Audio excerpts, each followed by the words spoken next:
या चैनल कौन सब्सक्राइब करेगा? वीडियो देखने से पहले सब्सक्राइब कर दो चैनल को। हिंदू उत्सवों पर हमलों का मूल कारण समझना होगा। अहिंसा परमो धर्मे धर्महिंसा तथा जय। महाभारत के शांति पर्व की यह पंक्ति गांधी जी की सबसे पसंदीदा और उनके अहिंसा दर्शन का मूल है। इस पंक्ति के प्रथम भाग में अहिंसा को परम धर्म कहा गया है, किंतु ये पूर्ण होती है इसके अगले भाग में, जो स्पष्ट करती है कि धर्म की रक्षा के लिए यदि आवश्यक हो तो हिंसा भी परम धर्म है। किंतु कभी कभी हम किसी व्यक्ति के करिश्माई व्यक्तित्व या किसी सिद्धांत से इतना अधिक प्रभावित हो जाते हैं कि हम उस वाक्य का संदर्भ, परिस्थिति और उसके निहितार्थ समझना भी गवारा नहीं करते। जो आज हिंदुओं के साथ हो रहा है उसका एक बड़ा कारण यही लापरवाही है। भारत में हिंदुओं के धार्मिक जुलूसों पर मुस्लिम हमलों का लंबा इतिहास रहा है।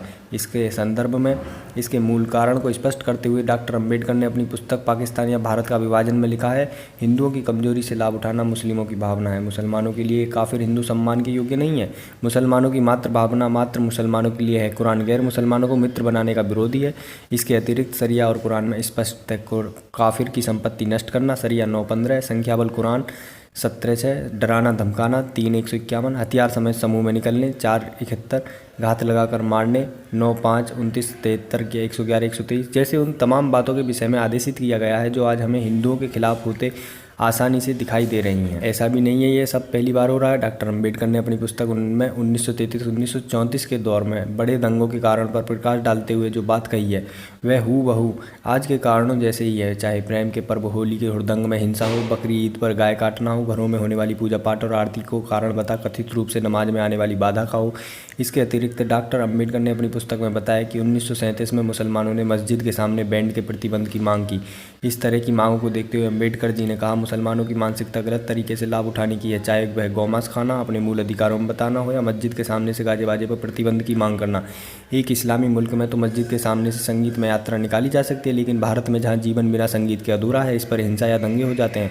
स्पष्ट है ऐसा केवल हिंदुओं को प्रताड़ित करने के लिए ही किया जाता है। डॉक्टर अंबेडकर आगे एक अन्य महत्वपूर्ण बात कहते हैं, मुसलमानों द्वारा राजनीति में अपराधियों के तौर तरीके अपनाया जाना, दंगे इस बात के पर्याप्त संकेत है कि गुंडागर्दी उनकी राजनीति का एक स्थायी तरीका हो गया है। ऐसा भी नहीं है कि हिंदू समाज ने कभी कोई प्रतिकार नहीं किया हो। 1923 में नागपुर में हुए जबरदस्त दंगों का कारण वही था, मस्जिद के सामने से संगीत में हिंदू झांकियों का निकाला जाना। यह विवाद 30 अक्टूबर 1923 को उस वक्त अपने चरम पर पहुंच गया जब कलेक्टर ने हिंदुओं की झांकियों को प्रतिबंधित कर दिया।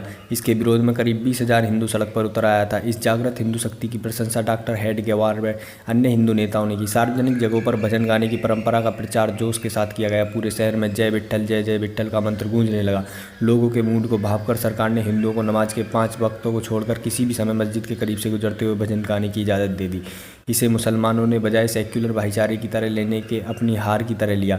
बीवी देशपांडे और एस.आर. रामास्वामी द्वारा लिखित और एच.वी. शेषाद्री द्वारा संपादित डॉक्टर हेडगेवार की जीवनी। युग निर्माता डॉक्टर हेडगेवार के अनुसार इस हार के बाद मुसलमान नाराज हुए थे और डॉक्टर हेडगेवार और बी.वी.एस. मोनजे को धमकियों वाले पत्र मिलने लगे, लेकिन लोगों की इच्छा शक्ति को बनाए रखने के लिए दोनों नेता शहर के सभी भागों में बेखौफ घूमते थे।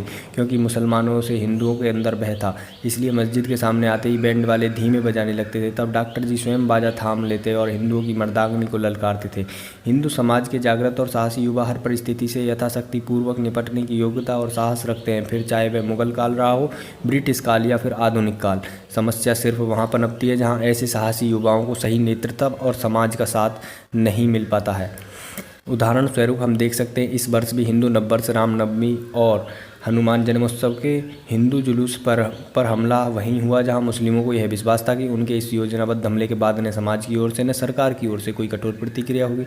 जैसे करौली, लोहार दंगा, बोकारो, खारगोन, खंभात, हिम्मतनगर, मुंबई, वांकुड़ा, कोलार, दिल्ली आदि कथित सेक्युलर सरकारों वाले राज्य के लोग जिहादियों के निशाने पर रहे।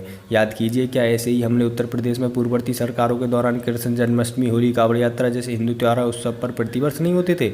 क्या हमने कभी सोचा है ऐसा लगातार क्यों होता रहा है और क्यों उत्तर प्रदेश जैसे विशाल राज्य में योगी आदित्यनाथ जी के नेतृत्व वाली सरकार के दौरान ऐसी कोई घटना नहीं हुई? स्पष्ट है शासन का भय। इसलिए रामचरितमानस में कहा भी गया है, भय बिनु होए न प्रीत। लेकिन हर काम सरकार के भरोसे नहीं छोड़ा जा सकता। लोकतंत्र में लोग के जागृत निवासियों के आगे आकर पहल करनी ही होगी, जैसे डॉक्टर हेडगेवार और मोनजे ने की थी।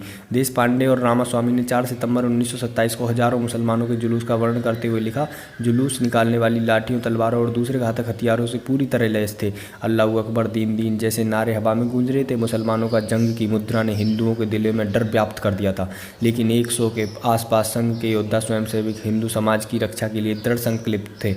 एक वक्त ऐसा आया, वे लिखते हैं, मुस्लिम गुंडों ने हिंदुओं को गालियां देना और उन पर हमला करना शुरू कर दिया। हालांकि यह एक भयानक झटका था, लेकिन सतर्क स्वयंसेवकों ने तुरंत हमलों का प्रतिकार किया। समूहों के बीच यह मुठभेड़ 3 दिनों तक जारी रही। अंत में हिंदुओं की जीत हुई। सैकड़ों मुस्लिम गुंडों को अस्पताल में भर्ती होना पड़ा और 10-15 की मौत हो गई। 4-5 हिंदू भी मारे गए, जिनमें से एक स्वयंसेवक का नाम धुंधी राजा लहगांवकर था। लेखक लिखते हैं, उस दिन के बाद इतिहास ने एक नया मोड़ ले लिया। हिंदुओं को पीछे हटने का वक्त गुजर चुका था। अब पुनः वह समय आ गया है जब तमाम हिंदू धार्मिक, सामाजिक, राजनीतिक संगठन और हिंदू समाज इस पर चिंतन मनन करें कि कैसे हिंदू जुलूसों पर होने वाले हमले को रोका जाए।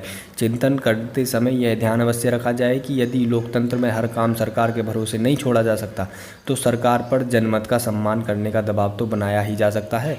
अतः कुछ ना कर सको तो शांति, समुदाय का आर्थिक विकास जरूर कीजिए मेरे इन भाई, और बदला लेना सीखिए। जय श्री राम।